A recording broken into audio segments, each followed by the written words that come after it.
Baha'u'llah, friends. Today we will have a reading about discernment.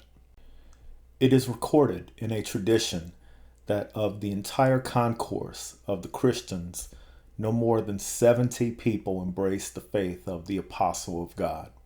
The blame falleth upon their doctors, for if these had believed, they would have been followed by the mass of their countrymen. Behold then that which hath come to pass.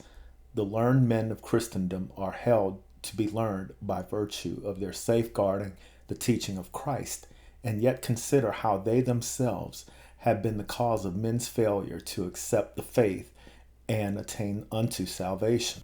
Is it still thy wish to follow in their footsteps? The followers of Jesus submitted to their clerics to be saved on the day of resurrection, and as a result of this obedience, they eventually entered into the fire. And on the day when the apostle of God appeared, they shut themselves out from the recognition of his exalted person. Do thou desire to follow such divines? Nay, by God, be thou neither a divine without discernment, nor a follower without discernment. For both of these shall perish on the day of resurrection. Rather it behoveth thee to be a discerning divine, or to walk with insight in the way of God by obeying a true leader of religion.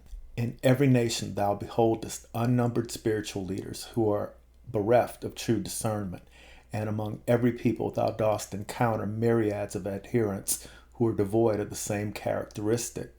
Ponder for a while in thy heart, have pity on thyself, and turn not aside thine attention from proofs and evidences.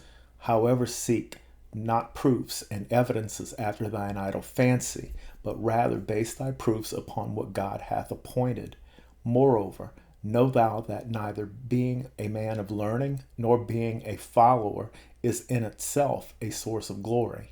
If thou art a man of learning, thy knowledge becometh an honor, and if thou art a follower, thine adherence unto leadership becometh an honor.